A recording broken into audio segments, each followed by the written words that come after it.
And as you all know, as we work to create an economic recovery framework for the region, we have a number of work groups that are doing this work, and all the economic development community. We've been talking to you regularly about this. And I, a couple of weeks ago, was reading a Puget Sound Business Journal article and saw that, that we have a futurist who lives here, Glen Hiemstra, and he's in our backyard. I said, look, we need to talk to Glen and you know, talk about what's coming as we're trying to figure out, you know, as Wayne Gretzky says, we got to skate to where the puck is going, not to where it is. And the economy that emerges from this crisis will be different than the one that went into it, and thought this would be a really interesting conversation. So Glen reached out to several of his colleagues in different parts of the country and in other country, and we want to have hopefully a robust conversation about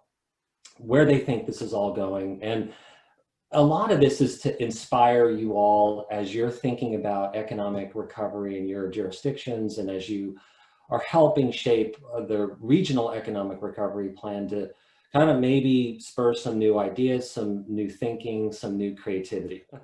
So thank you. Yeah, without further ado, I'm happy to help as a facilitator so that our guests can really be in their expert role and contribute their expertise. This should be a really fun conversation. Glen Hiemstra is a longtime professional futurist who has been in the Seattle area since 1980, currently living in West Seattle. As the founder of Futurist.com, Glen has convened a Futurist.com think tank, including the 3 other futurists that we'll hear from today, each of whom is an independent futurist as well. Glen's work as a consultant and author is widely admired globally, while locally over the years he has advised many Puget Sound city councils, government associations, and business enterprises from REI to Boeing on vision for a very long-term future. Glen, thank you for pulling the panel together and being part of this. Dr. Cindy Frewen is an urban futurist and architect from Kansas City who consults with cities and organizations about long-term thinking and teaches strategic foresight at the University of Houston. Previously, she chaired the Association of Professional Futurists and owned an architecture firm that specialized in public work, sustainable design, and community development. Welcome, Cindy. Ann Boyson is a professional futurist from Austin with an MS in strategic foresight from the University of Houston and a graduate certificate in business analytics and extensive training in data mining and predictive modeling. Ann is a pioneer in bringing research automation and data analytics into strategic foresight work. Her primary clients include Google. Ann has a special focus on millennial and younger generations and their view of the future. Welcome, Ann. And finally, Nikolas Badminton is a futurist and researcher now living in Toronto who zeroes in on future trends that shape impactful organizations, trillion-dollar companies, progressive governments, and a $200+ billion investment funds. Nikolas works with companies to shift mindsets from what is to what if and into brighter futures. Nick also hosts a popular podcast called Exponential Minds. Welcome, Nick. Well, thank you all for being here. This is going to be a really fun conversation. I think your national and international perspective is something that the Greater Seattle region can really gain from right now. And we'd like to warm up with that understanding. There's a lot of you that come from outside of the region, and certainly also Glen with your work that covers the country looking back at the region. So how do you see the Greater Seattle in general? What are those impressions from outside that you bring to this conversation? Glen, would you like to warm us up? Sure. Having been here for a long time, I'm very much from the Northwest, as you mentioned, since 1980 in Seattle, basically. So most of those years living in Kirkland or Redmond, last 8 years in West Seattle. My impression is always very positive about the region. Such a wonderful region to live in, always attractive for people to move to. I think in the future will probably become even more attractive as we might see some climate migration. But the overall impression that perhaps dominates the concept of recovery and economic development is Seattle, and I think Greater Seattle, the wider region that you're looking at, has always struggled and continues to struggle with this sort of bifurcated view of what we want to be. Do we want to be a major global city playing in a major way on the global stage, or do we want to be really a large small town that develops slowly, doesn't change very much, doesn't really attract that many outsiders. Maybe has kind of an interesting cultural edge, but sort of this let's keep things the way we are view, and that tension between those two is very consistent here. I'm sure you're going to face that as you think about not just revitalizing the economy, but growing the economy. And then layered over that, of course, is the tension between, are we about downtown Seattle or are we about the region? And of course, we have to be about both. And how do you balance those two things? And so my impression is you have a challenge in dealing with those two sort of historical tensions here. Thank you. Cindy? Cindy, you want to go next? Yeah. Sure. So I'm an architect and urban futurist, and I'm in a sleepier place than where you are in Kansas City. We would love to have the kind of growth you've had the last 10 years, but they don't even really try. And one of the reasons is the leadership is not as ambitious. And so by the fact that you're putting together this Greater Seattle Partner Group, looking at, even talking to futurists, means to me that you want to have a reach beyond where you have been. And so I have to applaud that. The idea of thinking of yourself not only as Seattle downtown, but as Seattle, the greater region, because otherwise you're like 700,000 people versus 4 million people. And 4 million makes a splash. 700,000, you know, there's a lot of cities that size, but 4 million and growing. And so say where you're going to be in 2050 or 2100, when you're thinking in terms of cities, you have to look really far out because it takes so long to build infrastructure and to make changes that you want to see, is this going to be a blip, what you're doing right now? Everybody knows that Seattle is one of the, if not the fastest growing city in America. But do you want to be on that top tier of global cities where you're looking at the whole city and long-term and expanding how you think about who you are and what you bring? So in other words, you need to think multi-generational, you need to think longer term and more deeply about what you bring to that larger stage, and how do you embrace the whole region, because you don't have to just be Seattle, you can be Cascadia, and you can be the lead of this whole Northwest area. And that's how you become a global city, a bigger global city. You're already on the global stage. How do you become higher up in the tiers? Yeah, thanks, Cindy. Anne. Hi. Yeah, please. So I am living in Austin, which is a net importer of a lot of the tech industries that are mainly relocating from California. Not necessarily relocating, but they're moving more of their operations to Austin, and we've seen that for quite some time. I think that there's I'm not as familiar with the local government here as Cindy is in Kansas City. What we have here is more, my impression is more that there's like a net, we'll take anything, any type of growth, regardless of what it is. Like Tesla's going to put up their plant. So a lot of the tech growth that is in the Austin area is not necessarily the higher end, the desirable. It's more sort of contractors and their satellite offices. So to which extent that has a long-term benefit for the city, I'm not so sure. I think there's been a lot of hype around that. What you hear, the local sentiment here quite a bit, is that it's gentrifying our city. It's making everything more congested, more expensive, and that there isn't really a visionary or a strategic thoughts, a lot of strategic thoughts going into this. So hopefully Seattle, with its is more embedded in the tech industry and it has more tradition in it. So I think that your city is much more prepared to kind of look at the secondary effects of what might happen. And Nick, coming from Toronto, how do we looking back at us from Toronto, Nick?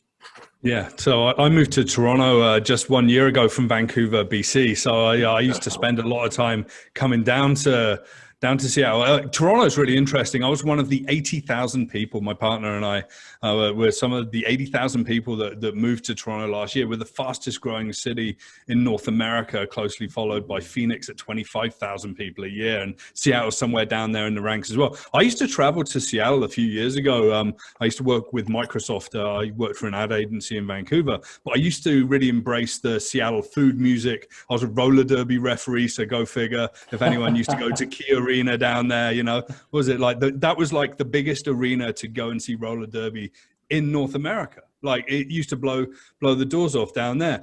But I got really involved in the tech and startup and the VC community, Keiretsu Forum, and those people. This was pre-Amazon boom, and then about 4 or 5 years later, I was down there. I was working for freelancer.com and gave a keynote at WeWork. And I used to work in South Lake Union about 4 or 5 years before that. And I was just blown away at what was happening. Now, you know, Seattle to me is like creative potential, alternative thinking, is a hugely passionate community. That's where the innovation lies. That's why it's going into so many different industries with such vigor and drive.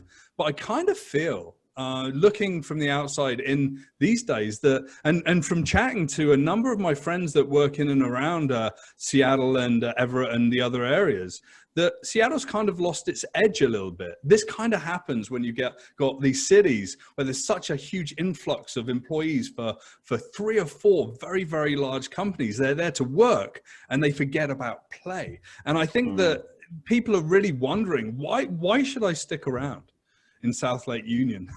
Why should I spend $4,000 a month for a single 1-bedroom apartment with parking? You know, people are putting their stuff into storage. They're getting out there. They're working remotely. We got to give them the reason to come back. And I think edge and excitement and innovation and that Seattle heart is going to be part of that. That's helpful. That's a good segue into one of the topics we wanted to talk further with each of you. And maybe we'll just kind of take it in reverse order, simply because Anne and Nick, you touched on these concepts in your most recent comments. But there are a lot of changes underway with COVID right now. There's huge looming questions about how permanent are these changes, or is there a hybrid scenario that we're going to revolve back to, or are some of these shifts away from downtowns and offices and high-rise work, are those permanent? So how do you see offices and high-rise and the density? What's going to happen once COVID is behind us and we're able to go back to a different environment if we wish to? Are these patterns going to stick, or is it going to be something different? Nick? No, sure. Yeah, sure. So I've been chatting to very large tech companies in the Valley, in New York City, in Toronto as well. And what's really interesting is, and from the people I chatted to on the ground that do work for some of the very large companies in Seattle, there's a drive to get people back into the office. It's just about how to make that a safe experience. And really it's about that collaborative experience creates incredible product, incredible thinking. It creates culture of the company. That culture leads to exponential growth, and that's really important. But I think that people are really starting to see something that's what I think is going to turn into a 3-2 rhythm. I think you're going to have 3 days in the office, 2 days working at home, where you can be hyper productive. I think that offices are going to be these creative spaces to work together, creating new ideas and really working out how to take products and relationships and experiences to the next level. I think a byproduct of that is going to be culture. Now, this 3-2 is kind of interesting as well, because where are people going to live when they're not actually going to be going into the office? I think we have to create that connection back to the downtown, and it goes back to what I was saying before. That edge, that interest, that culture. Yeah. For every tech worker. And every white collar worker in a downtown core, there's 5 urban jobs that are reliant on that. So, the stakes are big here, and that's why there's so many people on this call, and that's why GSP have come together with all of us here. So, I think that it's going to change. I think it's going to go back to normal, but in a 3-2 rhythm. And we just got to work out how to make those lives of the people that do want to come downtown a little bit different and a little bit more exciting than it was before. Yeah, thank you for all that. Really meaningful. And how do you see it? Do you see the 3-2 model yourself, or something a little bit different?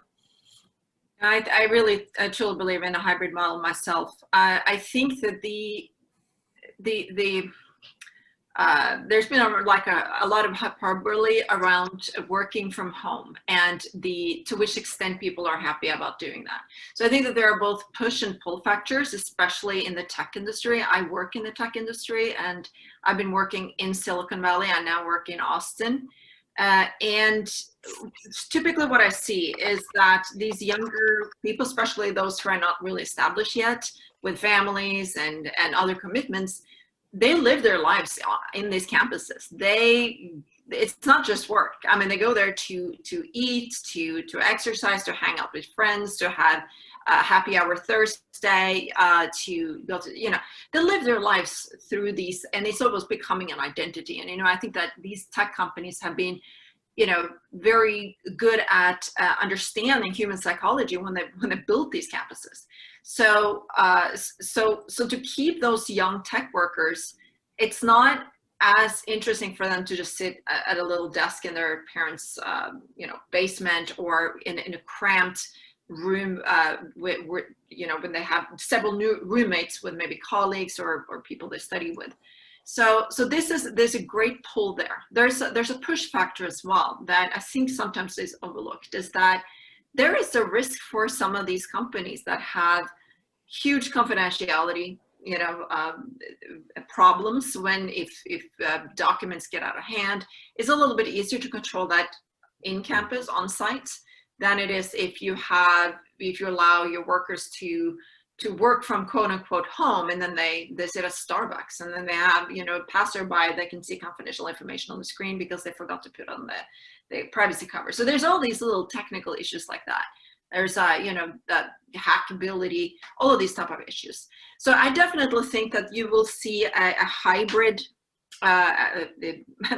reboarding to the office again, where it might be like a tiered privilege, that the work flexibility might be something that is first of all given to senior employees and full-time employees, and then you go lower down the ranks and to the contractors and vendors, and they have to badge into the office every day because they're not trusted. So you could very easily end up with that situation. Yeah. Hey, Chris, can I throw in a quick follow-up question on that? Yeah, so what about this notion of distributed headquarters? So we saw that with Amazon and other companies are creating multiple headquarter operations. It's not one headquarters, HQ2. Salesforce declared Seattle to be its HQ2. Most recently, REI, one of our companies, made the decision to break up their singular headquarters and put multiple locations throughout the region. We've also seen Amazon is now looking throughout the region for other space. Is that something you see happening, is kind of multiple kind of breaking up headquarters within regions? Yeah, so I think, that's one of the strategies that Apple has followed. They built a big second headquarters here in Austin, and so Amazon, I definitely think that, and they have to move. But it's not just their headquarter operations; it's various projects. It's more fringe projects as well, and they very often put up these satellite offices that are sometimes contracted out to vendors. So you might have a situation where they grow up, they put on their presence in a new region where they have both a second headquarter, and they also have these different satellite offices. So it's a very tiered system where where what goes for the CEO or the VP, it doesn't go for the person lower down the rank. And so I think that it could be interesting to envision what are the different operations and projects that, and this of course is not anything that we would really get insight to, at least I wouldn't be able to get insight into this, but to kind of envision where are the different industries going, what will be their next operation, what will be their next the next move for them strategically, and to think what will that entail? Is this something that will be kept inside the company? Is it something that's going to be outsourced? And think a little bit more in sort of that direction. So Cindy, as an architect, you probably have an interesting lens on what all of this might mean compared to the history of that profession. Where do you stand on all that? Right. So I like to look long term. And so far, COVID has had a real impact on 2020 and 2021. But when you're thinking long term, you're looking at 2050 or even 2100. And thinking about multi-generational cities. What is this going to do for us? And we're sort of myopic when it comes to flus and germs, right? Is that futurists are always saying there's going to be this pandemic. Here it is. And it's been immersive. I mean, it's affected every part of our lives. And yet, it's not nearly as dramatic as other pandemics have been, specifically the one 100 years ago that people hardly remembered. We remembered World War I and II, but at any rate, the point being that looking long term, you say, what is this going to do for us? There's other trends that are equally or even more significant during this time period. And one of them that we've seen with work at home is accelerated AI and accelerated use of technology that might have been coming on in 10 years, but we got to see a glimpse of it right now. So you plan ahead for what it's going to look like in 10 years from now. And if you are really just going to the office 2 or 3 days a week, you need half as much office space. And so then you know that that companies are profit oriented while cities are people oriented. And the difference between the two is worlds apart, although I think that Amazon's there specifically because of the talent in the region. And so you have to become very sticky about how you're attracting and keeping people there. And how do you make that, if you're building campuses, can they actually live there? Can they be close by? Can they have the most vibrant, wonderful lifestyle they can wish for wherever that campus is? Because things are fragmenting. And I think that's why they're fragmenting their headquarters, is in order to see if they can't avoid becoming the big ship that's so hard to turn around that it sinks. And consequently, if they keep smaller entities, are they more flexible and adaptive in the things they need to do? But so the two things that I look at longer term would be the idea of the automation and the idea of climate change. And both of those have got a larger impact to what cities are going to look like in 20 or 30 years than what we're seeing right now. But we do have a preliminary glimpse of how flexible people can be about their work habits. Yeah. It's just, how can that longer term vision influence what decisions are made today, and how can you prepare for it? Because it takes 10 or 15 years to make anything happen in a city. It's slow. It's a slow turnaround, no matter how adaptive you think you are. You're never quick enough unless you see ahead and you've already started. And so you're always kind of, behind the curve unless you think way ahead. And I think you're well poised to do that because you have a little additional capital from all of this growth. How do you use it? And another thing about the pandemic, let me just throw this in, is that you've been relying on a lot of immigration. I think about half of the people that have moved there have been from international. And what happens when the borders are closed? And how do you then still keep growing at the pace that you're doing? Well, you may see again a dip during this time period unless there's provisions made. But that's a short term, and I'm not a short term. When I was doing architecture, you're as short term as can be. Everything's about the project deadlines, and it's all on a blueprint. It's all the schedule. Now I think by decades and by generations, and that's how you think about making a great city. Yeah, that's quite a juxtaposition between the severity of some huge changes underway, our inability to be nimble and reactive, plus the long-term thinking. It's tough to fit all three of those together. Well, actually, the fact is the only time people do make major change is when there's a disruption, and that is what you've got right now. And nobody wants to change. This is one of the problems I think Seattle might have been running into, is some complacency from all that growth. I mean, how can you be complacent with all those new people? But it is, you do feel good about it. And once you start feeling good, you better, you got to be a little, fearful. Nothing is more competitive than global cities. It is a massive competitive market, much bigger than companies are. Because it's so complicated to get so many people to do. You have to be extraordinarily good at persuasion and convening, and these are the kind of things that you would be focusing on. Yeah, we're the land of growth management, not growth seeking, right? And we tend to take growth as an input, and the old cliche is we've gotten by on our own good looks. One more thing to think Please, about yeah. is that the cities are very inefficient, and that's because they were designed based on a totally different model for how we work and what we do Right. and how we live. And how do you eke out those inefficiencies, all of these extra spaces that are unused or single uses? How do you parlay that to use it more 24/7? And it's an incredible resource that you need to just kind of reshape your brain when you're looking at the city, as opposed to how we have been using them. Thank you. So Glenn, Chris, if I I'll Yeah. come in. There are a couple of play off of both the 3-2 thinking responding Please. to COVID or coming out of COVID, but also what Cindy was just saying about trying to think very much longer term about the greater Seattle area. I think that we'll see people move back to offices more than it might currently appear.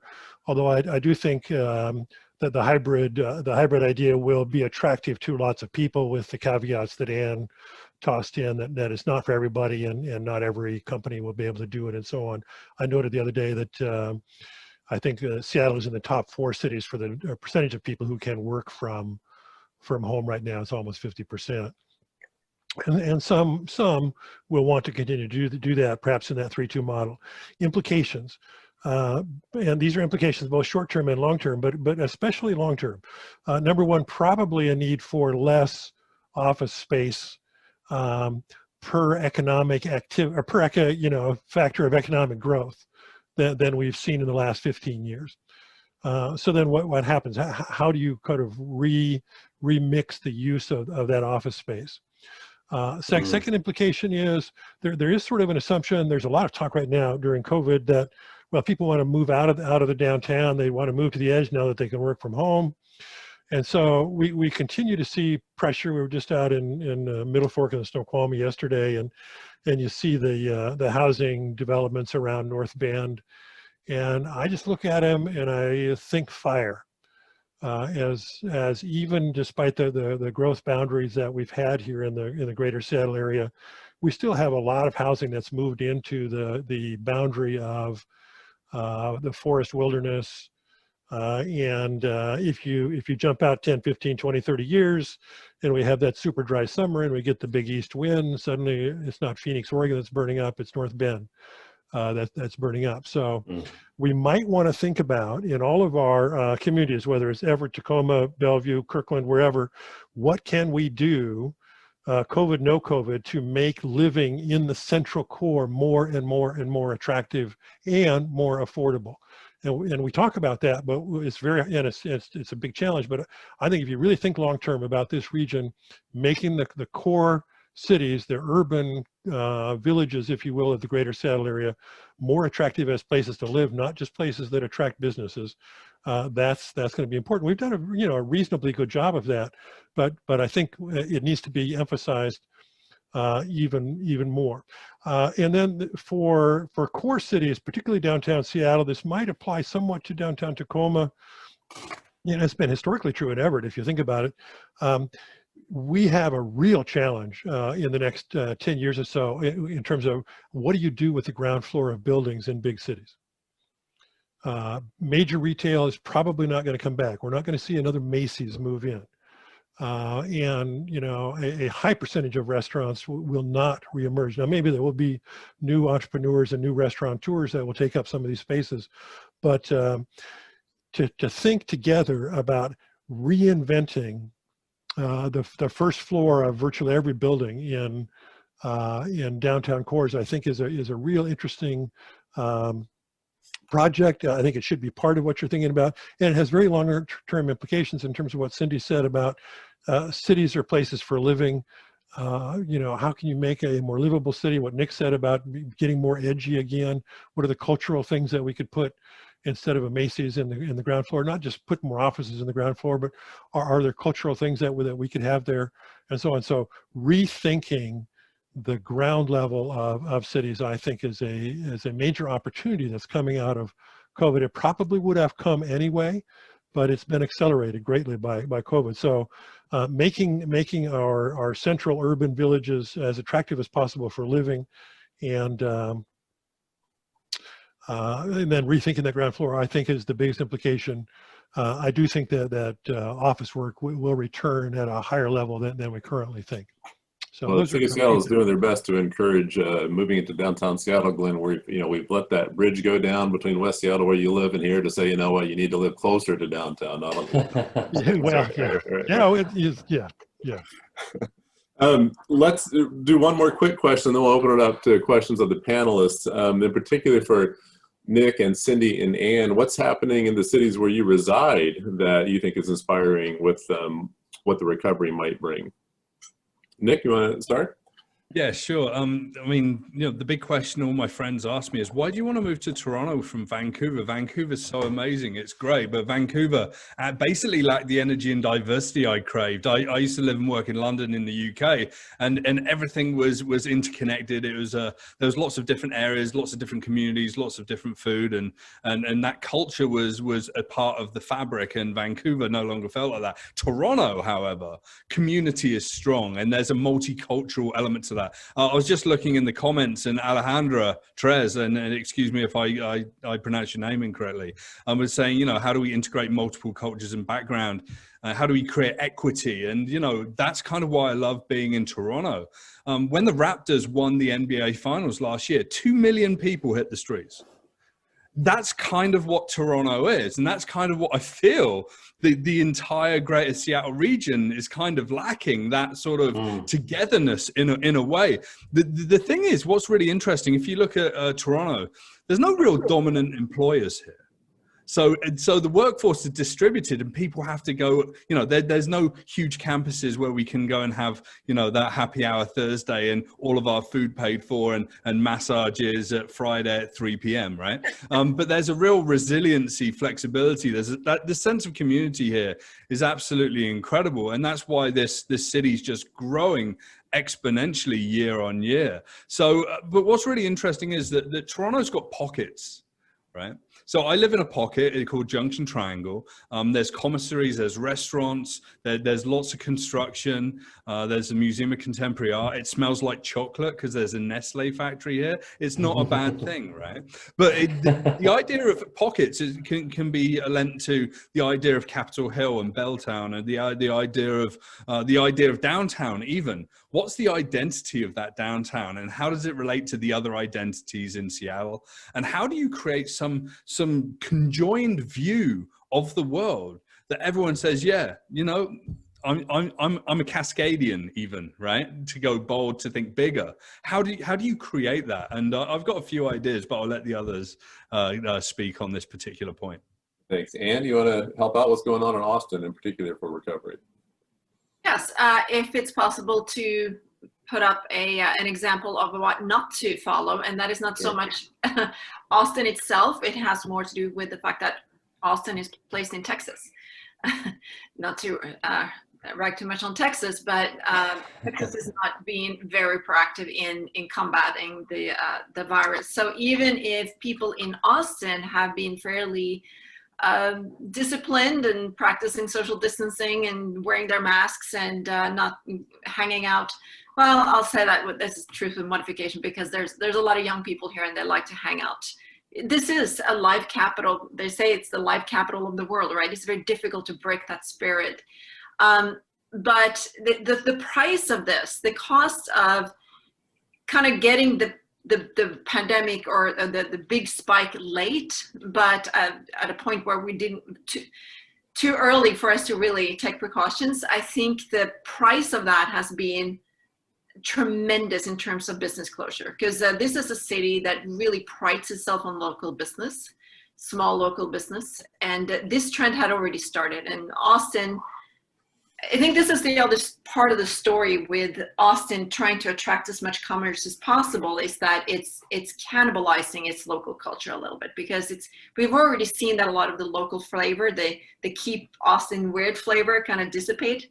And this has just accelerated during the pandemic as we lost some of the main symbols of Austin or Austin uniqueness.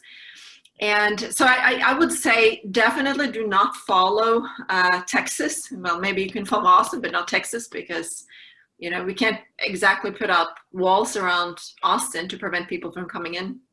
So, you know, the rates have increased here as well. But to contrast that with Seattle, which is actually seems like has handled this a little bit better. And that's from the data as well. If you look at, I've collected some of the data from a Census Households Pulse Survey. And if you look at things like the anxiety and depression rate, how that has followed to an extent, how how well or not well the local community has handled the virus, there's a lot of correlation there. And it seems like Seattle is already starting to sort of ease back into something that might look like a normal life. So maybe it can instead be more of a example for other cities to follow. Thank you for that. And Cindy, help us wrap that one up, and we'll open it up to questions. Well, I really, if Anne thinks it's been bad in Austin, I'm going to say Kansas City probably has been worse. I mean, our positivity rate, not as bad as Texas, which had a 25 or 26% positivity rating at one point, but the city and the region has not been particularly, they tried to recall the mayor for making people wear masks. I mean, it's really actually, when you see other countries like Seoul, I have to mention South Korea has managed to not even have an economic blip because they knew that this was a pandemic. They'd had other ones. They immediately adopted strategies to deal with it, and they did not destroy their economy. I think the way to make your economy do well is to never have destroyed it. But once you have, you're still just 6 weeks away from getting COVID under control at any given time. Yeah. If you can just, and I'm surprised Seattle's doing well, but not as well as South Korea, and it could be as good as that. I think you have the culture and the technology and the attitudes. Why listen to America? Listen to yourselves.